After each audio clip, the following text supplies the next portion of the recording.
Appreciate it, Clark. Ooh. Leading the song and having the prayer is it's just another way to serve, and it's appreciated, I can tell you, by the rest of the people in the congregation. When you volunteer, especially in here, I keep saying this over and over, and you mess up, or what we call messing up. What have I said about that? Y'all can't. What do I say about that? Everybody's rooting for you. When you get, ain't nobody in this room, I'm telling you, when you get up here, I really hope he falls flat. It don't happen. Everybody's pulling for you, so I just continue to say, and of course everybody in here has done things before as far as in front of a group, so just always remember it, never let any kind of thoughts pass through your mind that somebody is hoping you fail in here, because it just is not. How does, and another thing now, see, Brooke started off right there. I mean, I knew what she was saying, but I couldn't quite understand her because I can't hear.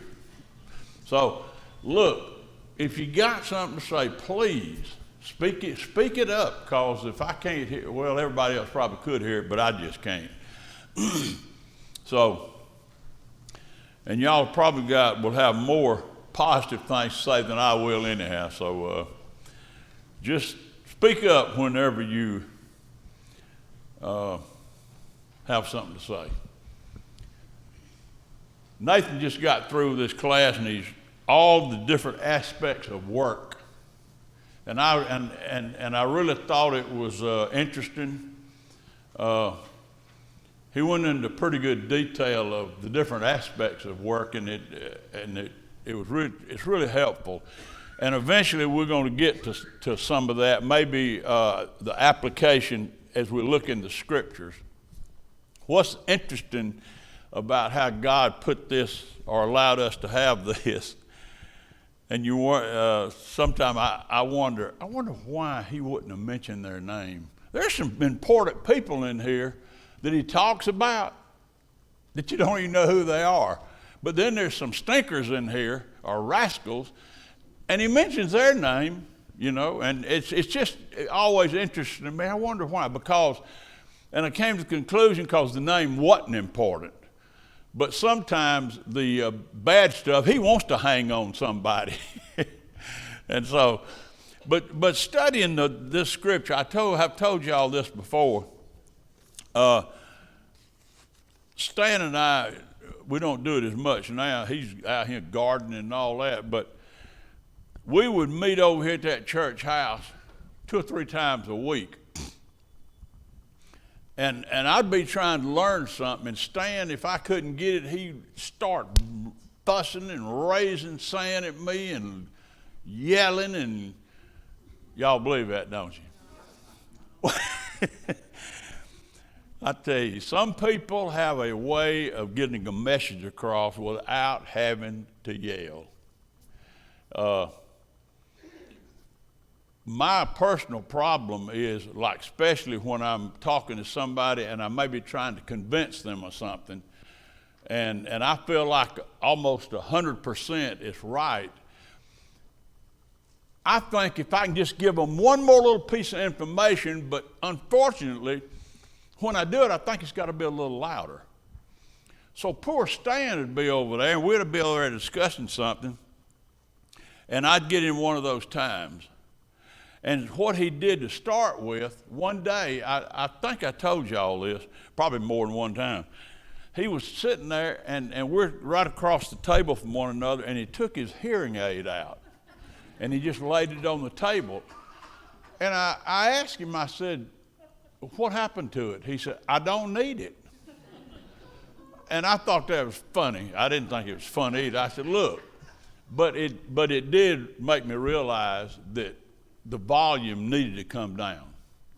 I didn't need to do that, because Stan certainly is not one that communicates like that. I said, Stan, I said, I do have that problem, and I said, I do know that. But I said, sometimes it's hard to convince myself or when it's happening. But I said, from now on, please, if we're talking and I start doing that, just hit the table. And I said, and I guarantee you, I will lower the tone. And so he did that. And I tried to learn as we go along, as we would go along, because I treasured those times. I'll tell you, Stan's got a lot of in-depth understanding of God's word.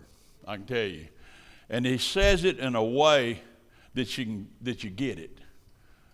He speaks in like I like to hear, and I like to read in elementary terms. That's why I very seldom use the King James Bible anymore. Now, if I'm really wanting to study something, the reason you have to refer to it is because the concordances are set up according to it. So, but when you called your, I don't mean to say that like that. When you are doing a personal study of Scripture,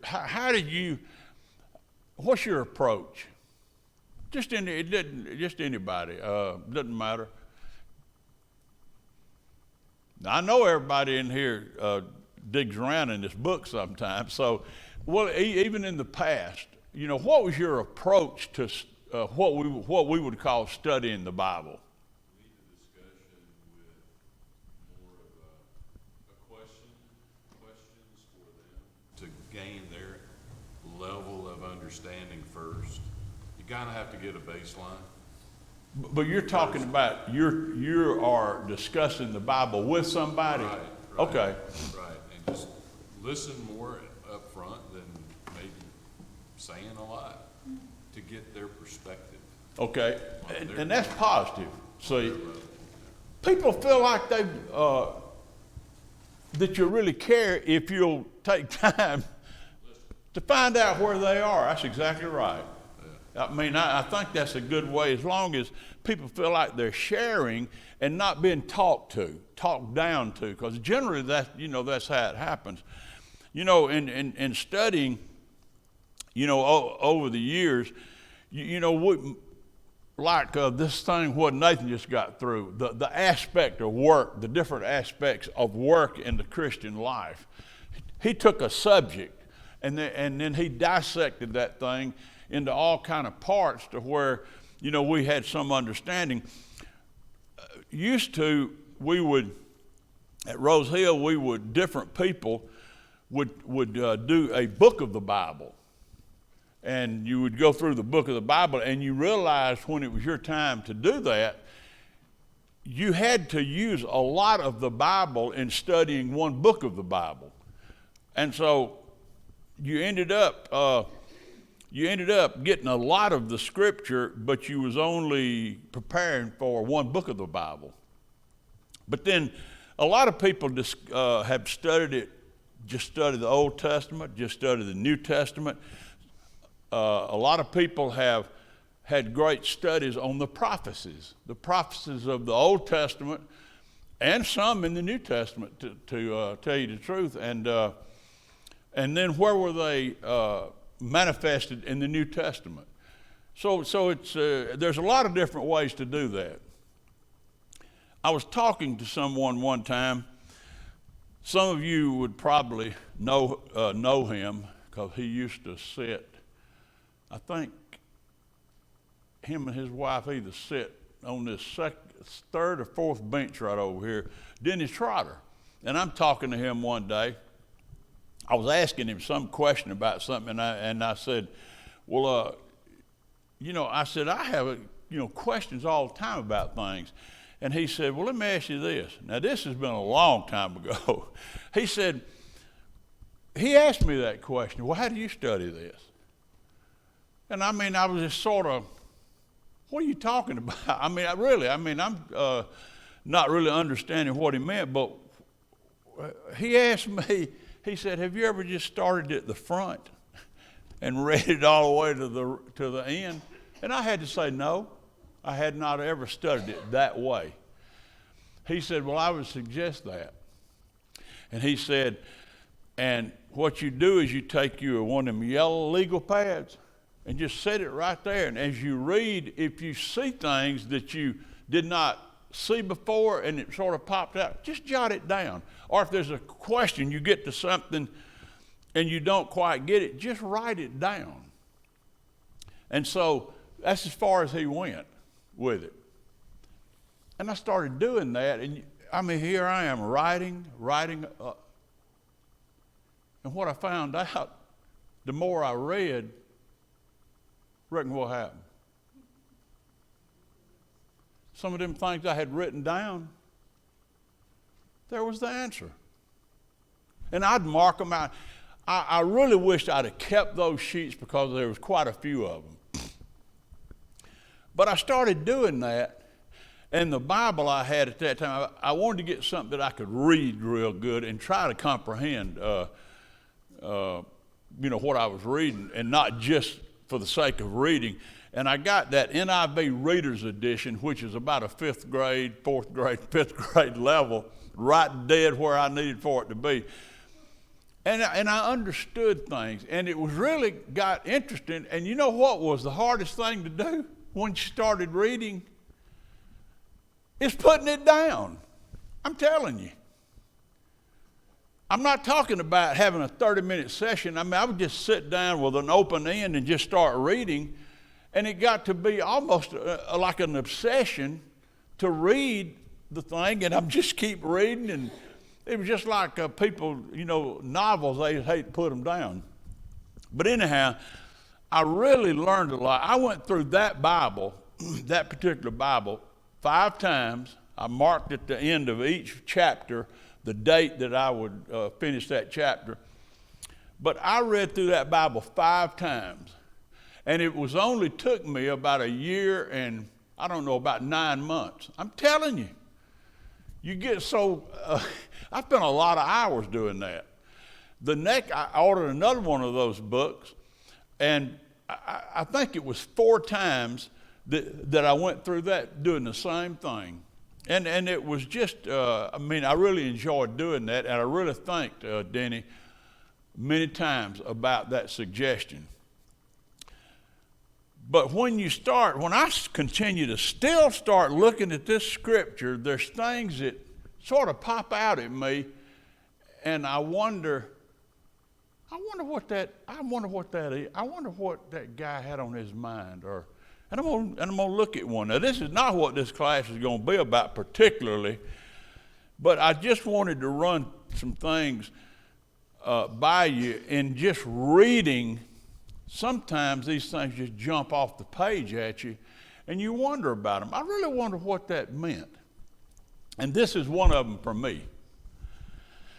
Because I know, and now when I say this word, I don't mean it in a derogatory way, but all of Jesus' followers were ignorant of this fact when he was here. When you get your mind so set on something, and everything, all the intake that you get information, if it doesn't match up with that, you sort of have a tendency to, I ain't gonna listen to more of that. Now, me and Raymond sitting right here knows a guy that did that very thing. When it got a little uncomfortable and it did not sort of match what his previous thinking was, he just didn't come anymore. He did not want to hear it. I'm not trying to make any disparaging remarks about that person. It's not that. I'm just telling you, it's generally, I do it at home all the time. She'll be telling me something, and if it's not something I want to do, I ain't even listening. But I know I'm the only one in there like that. Poor little Clark this morning, he's sitting over there, and it was Brooke though. She said, I said, what are you doing? Overlooking your flock? She was back in the back looking. She said, no, Clark, I didn't want him to have to get up twice. Isn't that what you told me? Oh, that was so sweet. Well, I live with a lady like that too. I'm serious. That's the way she had pulled. Other night, I'm talking about one of my toes was hurting. She goes in there and gets some oil, an oil that we used to have to take as kids as punishment, which was called castor oil. That it wasn't no medicine for us; it was punishment. And she went there and got some of that stuff, and she was down there just rubbing on my toe and my foot and everything. You know, I'm just so I know what I know.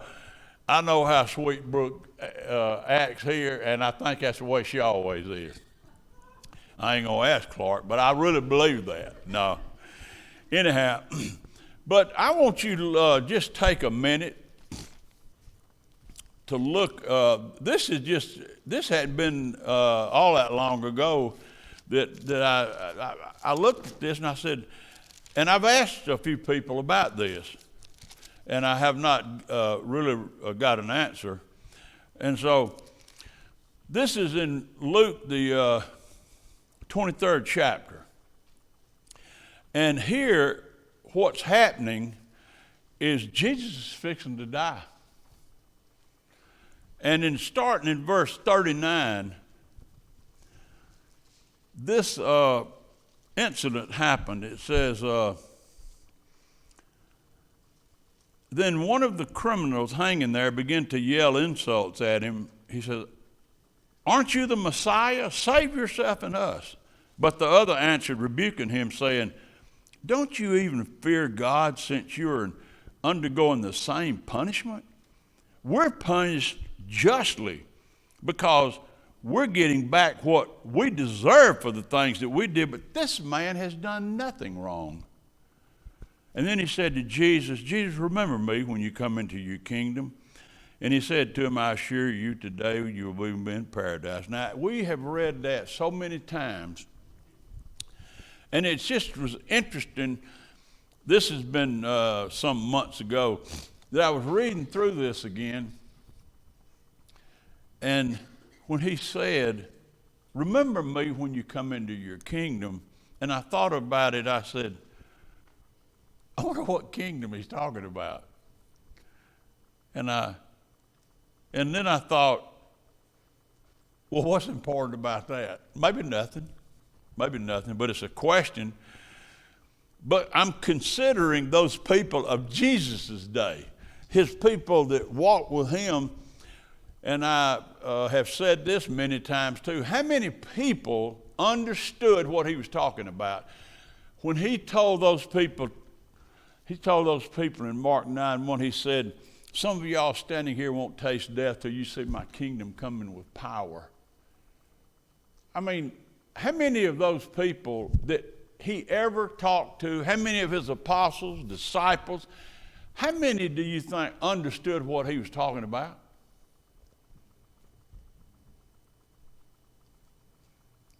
Probably zero. And I'm not, we're not throw it off on them because we have the whole story, and so it's easy for us to know. But for those guys, it wasn't. In Matthew, the 16th chapter,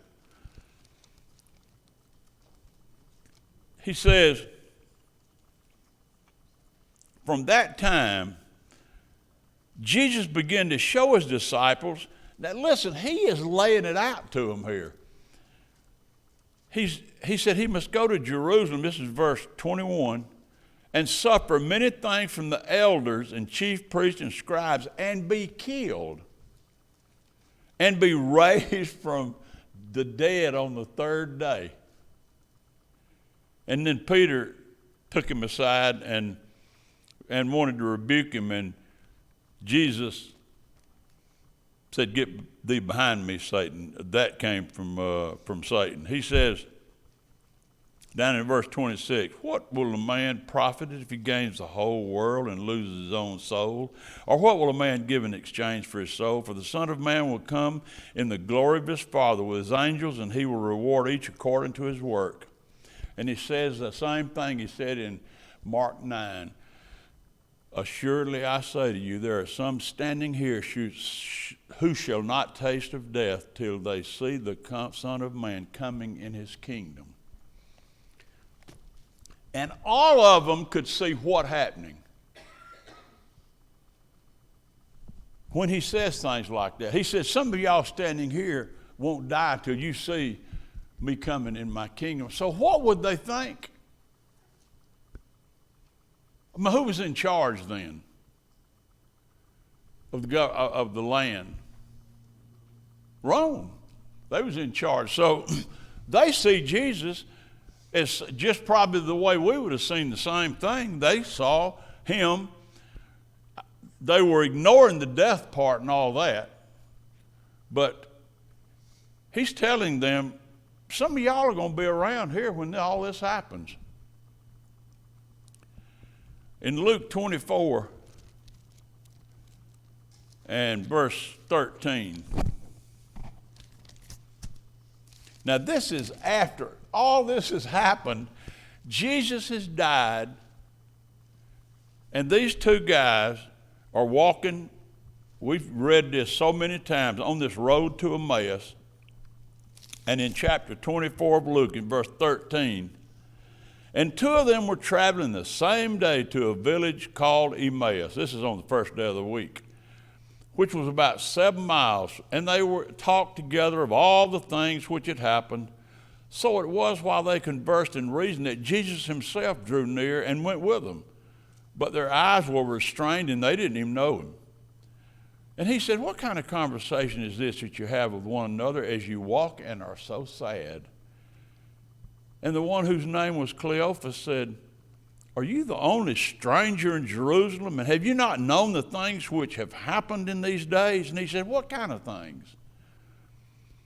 And they said to him, the things concerning Jesus of Nazareth, who was a prophet, mighty indeed, and word before God and all the people, and how the chief priests and our rulers delivered him up to be condemned to death and crucified him. And then in this verse, but we were hoping that it was he who was going to redeem Israel. Indeed, besides all this, today is the third day since these things happened. And then he goes on to say, some of those women say it says that he wasn't in the tomb when they went to see him.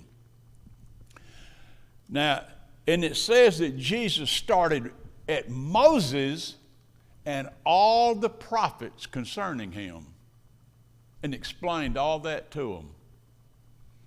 And when Jesus appeared, when their eyes were, the scales fell off their eyes and they was able to know who he was, he disappeared. And you remember, what was it they said about all the things he had said? What was happening to them? What did they say? Didn't our hearts burn within us? Oh, he did say that.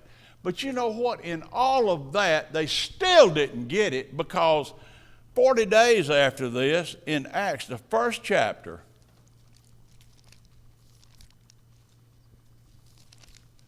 in verse 6, when they had all come together, they said, Lord, will you at this time restore the kingdom to Israel? Now, to me, we have read that so many times, but what I've wondered in reading the whole thing about his death, burial, and resurrection is, I want somebody to tell me, this ain't no trick question. I want to know, what kingdom was that thief talking about? We're talking about men hung up here, been nailed to these crosses, and this thief is talking to the other thief, and he says, hey, why don't you be quiet and quit talking? This man has done nothing wrong. We're up here because we deserve it. He said, where did he get that from, that this man's done nothing wrong? You know, have any of y'all ever heard this preacher, Alistair Beggs? He's really good. I mean, he's an Englishman, but he has a sort of a different flavor of Christianity. But he has, you ought to look at it on YouTube. It's pretty funny listening to him. But he's talking about this thief. He said, when you ever talk about salvation, if it's ever in the first person, you have lost it. If you ever talk about, well, I have studied the word, I have been baptized for this, I have done this, he said, if it doesn't start with he, then you have missed it. It's all about him. And so we assume a lot of things. I'm going to talk about this assumption thing. We assume a lot of things. This thief on the cross, what do we assume about the character of this guy? Of what? Oh, that's right. I mean, that's exactly right. And so we look at him as like on the lower rung of humanity. I mean, this guy is being punished. I mean, being the death penalty for, he calls him the thief, I guess, on the cross, and whatever else he may have been involved in. But this Alistair Begg, you ought to watch this. It's pretty interesting. It's a lot of speculation and assumption also. But sometimes we get this way. Now, I'm telling you, we assume a lot of things. And one is just like that, about this thief was a lowlife. And he lived every day like that. But I tell you, some of the things that says here about him, I ain't real sure about that. I mean, he apparently knew enough to know this guy here was totally innocent. He's done nothing wrong. He knew something about Jesus. Alistair Begg, he says, and he's talking about what I said a while ago about if you talk about salvation, anything other than is it the second person? He? Brooke, I'm looking dead at you. What'd you say? What'd she say, Clark? Oh, you ain't getting off the hook that easy with that now. Mary Miller? He. Second person. All right. Look here. When if anything about your salvation is other than he, we've missed it, he says. He said some of the different things that different denominations say, and he says, you know, I really would love to talk to that thief on the cross. I'd really love to say, how did it shake out with you, mister? He says, here's a guy, these assumptions now, because of him being crucified for breaking the law, he is assuming, and he said, here's a guy that's never been to a Bible study or studied the scriptures, never been baptized, never this, never that. Now, how do we draw that conclusion? Where is it in here that you would draw that conclusion?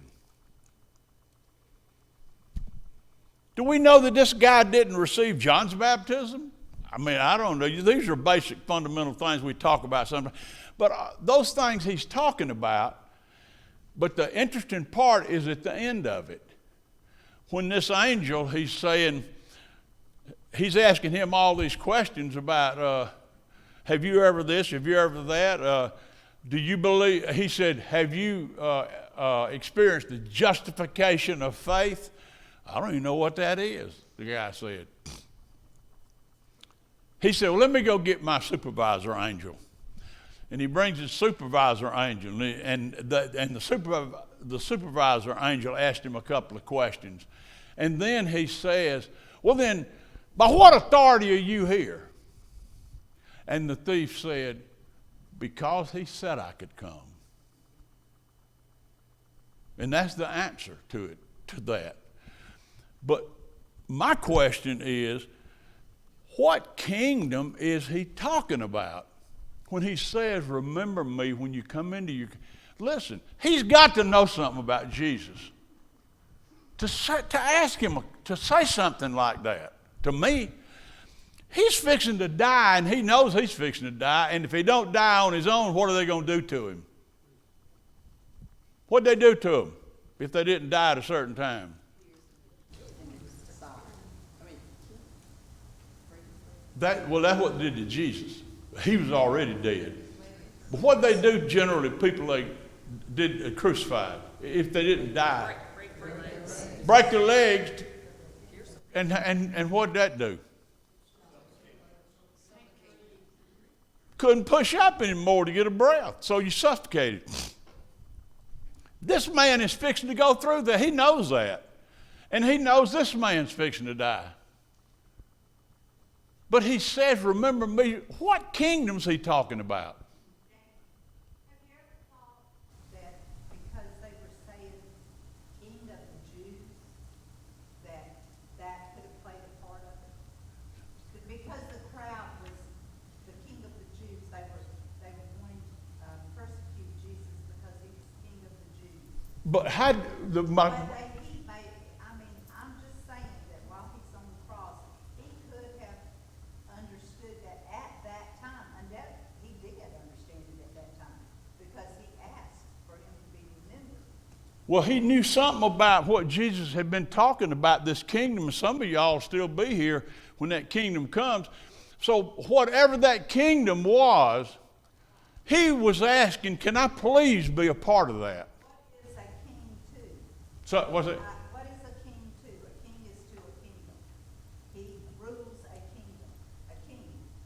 So him knowing that he was labeled as king of the Jews, then he could have understood at that time that he was the king of a kingdom. I just, and that's true. I see this guy is knowing a lot more than people think he knows. That this man has gone off the track somewhere, but at some point, he understood some things that I think we sort of just push him in the trash pile too sometime, but we remember that part of him. Why didn't he have the same attitude this other guy on the other side over there?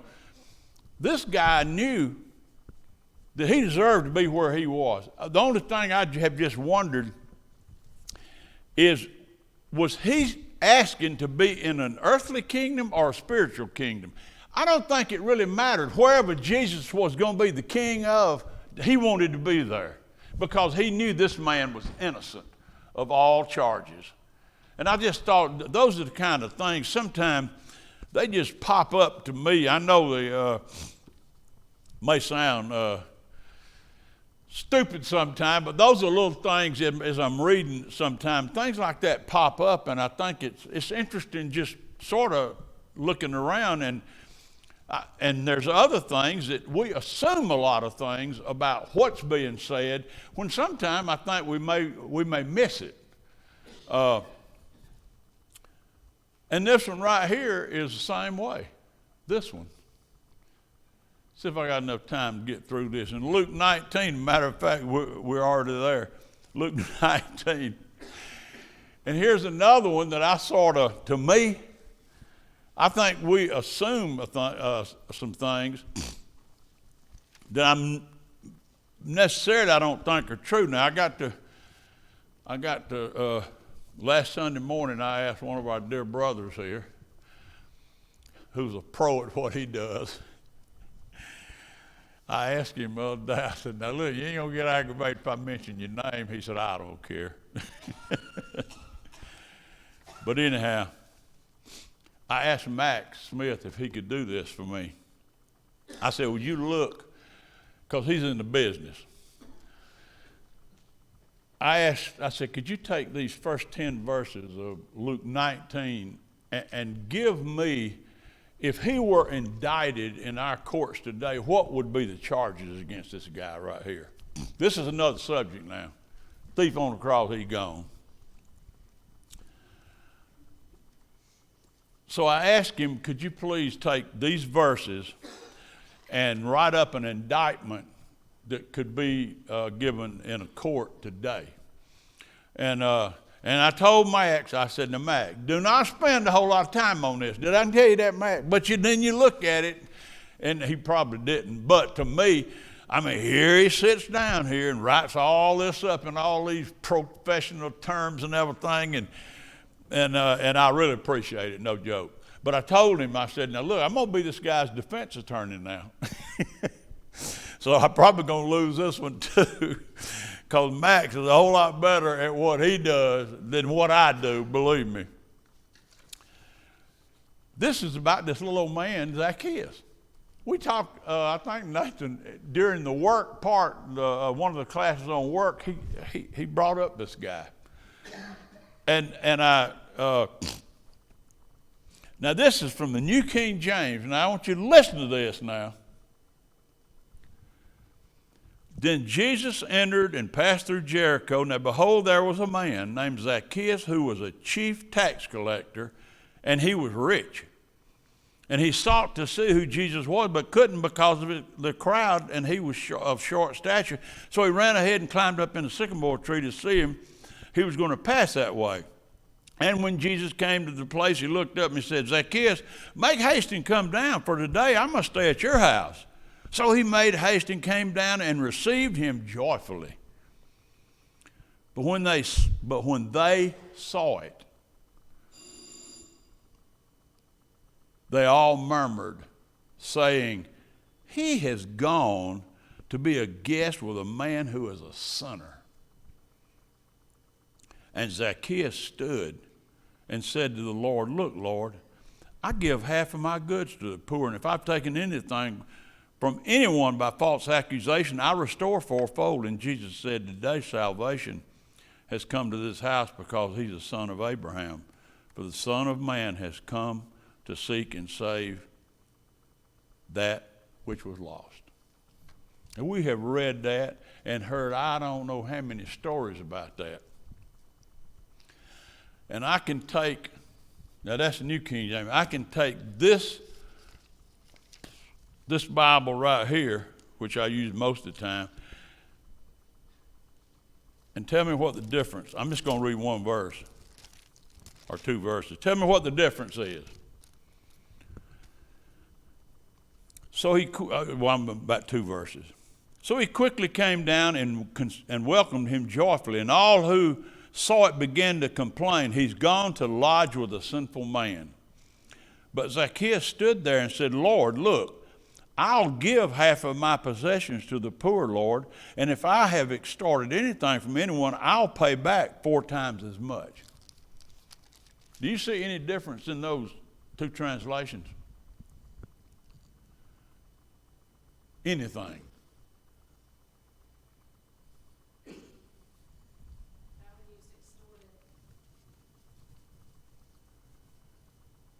Using the word extorted, okay. And then if I really want to know the word for word, I always look at the interlinear Bible, and it's a little. I thought I was going to jot it down, but I may not have. Accused falsely. That's what he says. The word for word translation actually is if I've accused falsely someone, I restore fourfold. I'm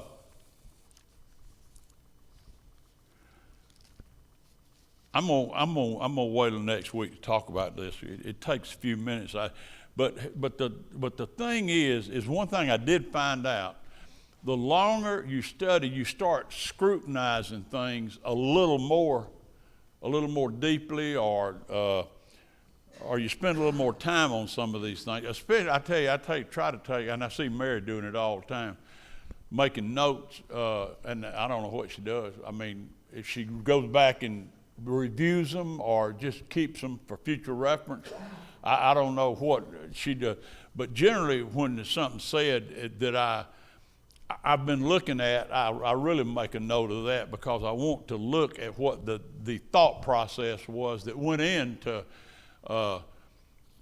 to what Nathan has said, or anybody else that's been up here.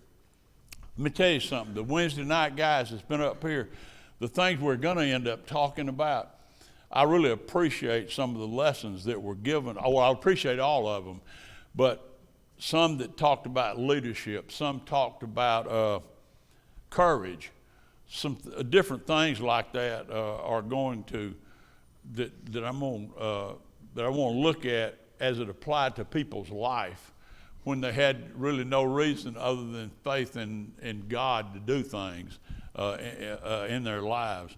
But I think there's just a lot of times that we assume a lot of things that may not necessarily be that clear. Now, and that was one of them with the thief on the, I think we assumed that this guy was a lowlife in society, but I really believe the way the things he said, it led me to believe maybe a little more about this guy, that he may have been somebody that was really interested in Jesus, but he got off on the wrong track and for some reason in his life and was not living the way he should, but he realized it. And I think he may have heard some of these things. Jesus said, some of y'all won't die till you see the kingdom coming. And I think Jennifer got it pretty much right. I believe that he didn't care what the kingdom was. He just wanted to be a part of it. Thank y'all for being here this morning, and I want to hear more out of y'all now. And I told you before,